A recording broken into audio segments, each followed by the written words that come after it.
प्रिय भक्तों, आप लोग पूजा पाठ करते हैं कुल देवता की या इष्ट की या देवी देवता की, तो आप पूजा पाठ करते हैं और आपको प्रॉब्लम होता है। जो पूजा पाठ नहीं करता है उनको कोई दिक्कत नहीं होता है, जो पूजा पाठ करता है उनको दिक्कत होता है, परेशानी होता है, दुख होता है, रोते हैं बहुत लोग। और बहुत लोग जो है दुख के कारण रोते हैं। बहुत लोगों को यूं ही सवारी ऐसा लगता है कि उनके देह पर कुछ है और रोते हैं, या फिर उनको परेशानी होता है, दर्द होता है, बीमारी आते हैं, बार बार जो है बीमारी आते हैं, महीने महीने बीमार पड़ना, ये सब उनकी परेशानी होता है। ठीक है, तो इस परेशानी का क्या वजह है?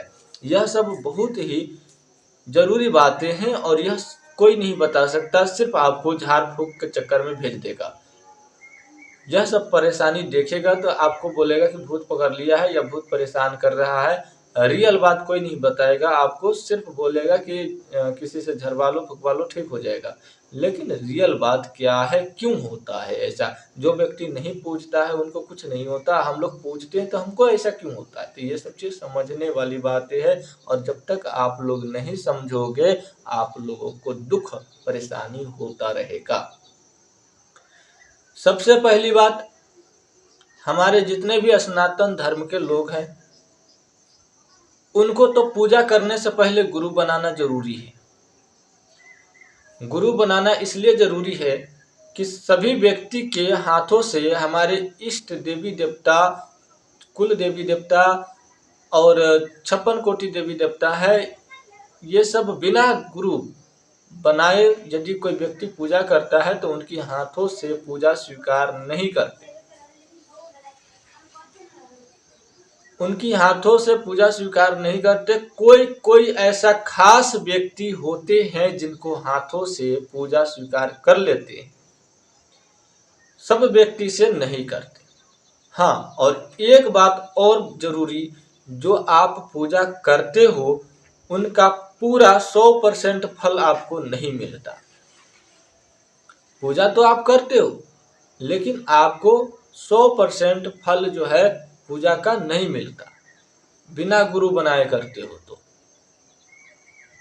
और दूसरी प्रॉब्लम कि आप पूजा कर रहे हो तो हो सकता है आप पूजा सही से नहीं कर रहे हो, आपको पूजा करने की सही तरीका नहीं मालूम है। गलती पूजा करने में तो सबसे होता है, जितने भी व्यक्ति है पुजारी है, पूजा करने में सबको गलती हो ही जाता है। पर पूजा ही गलत तरीके से पूरा के पूरा कर लेना, यह तो गलत ही गलत है।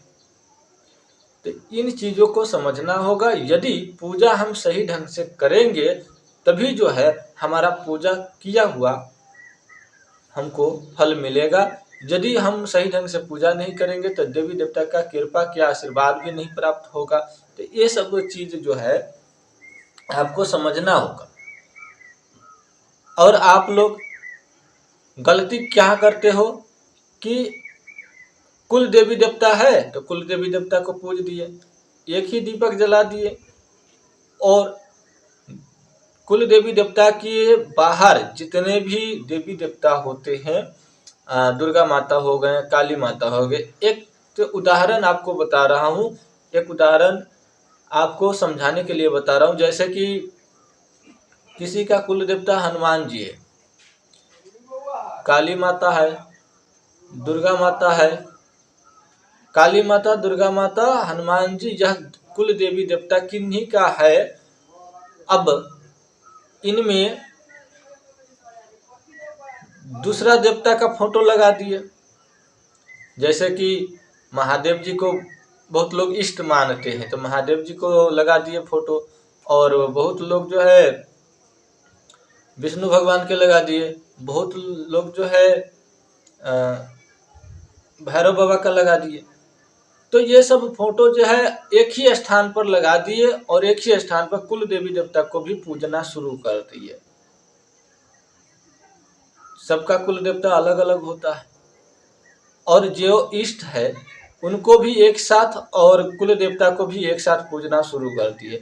इनसे क्या होता है कि आपको सूचना मिलने लगता है, आपको परेशानी नहीं होता, आपको सूचना मिलता है कि इस तरह से पूजा नहीं करो, पूजा करते हो तो सही ढंग से करो। तो वह सूचना आपको समझना होगा, वह संदेश आपको समझना होगा। आपको झाड़ फूँक कराने के चक्कर में नहीं जाना है। आपको कहीं न कहीं तो गलती हो रहा है, इसको समझना होगा और इनको इस बात की समझाने के लिए आपको सभी व्यक्ति ऐसे ही आपको नहीं समझाएगा, और जिनको जानकारी होगा वही समझाएगा ना। मान के चलते हैं आप सबको इकट्ठे सबको खिला दे, एक गो दीपक में सब देवी देवता को आप लोग पूजना चाहते हो, तो सभी देवी देवता को एक ही दीपक में नहीं ना पूज सकते हो। कुल देवी देवता को एक ही दीपक लगा दिए, उसी दीपक से आप इष्ट को भी पूजना शुरू कर दिए। और भी देवी देवता है, एक ही दीपक लगा दिया, अनेकों देवी देवता को पूजना शुरू कर दिया, तो ये सब नहीं होना चाहिए। कुल देवी देवता के यदि पूजते हैं तो उनमें आप 4 कुल देवी देवता है तो उनमें आप एक दीपक भी लगाते हैं तो कुल देवी देवता में चल जाएगा। लेकिन इष्ट देवी देवता में अनेकों देवी देवता हैं, उनमें अलग अलग आपको दीपक लगाने होंगे। ये सब होता है प्रक्रिया। अगरबत्ती भी अलग लगानी होगी, धूप बत्ती भी अलग लगाना होगा, पूजा भी अलग करना होगा, और प्रसाद भी अलग चढ़ाते हैं। तो उस प्रकार से जितना देवी देवता को आप पूजते हैं उतना प्रसाद उतना अलग अलग कर चढ़ाना पड़ता है, ठीक है। तो ये सब प्रक्रिया है, ये सब नियम है। जब तक आप नहीं समझेंगे आपको परेशानी समझ में नहीं आएगा। और भी बहुत जानकारी होता है गहराई से समझने के लिए हमारा कॉन्टैक्ट नंबर है 96018408 पर संपर्क करिएगा और व्हाट्सएप कर सकते हैं। फिलहाल इस चैनल को सब्सक्राइब नहीं किए हैं तो कर लीजिएगा।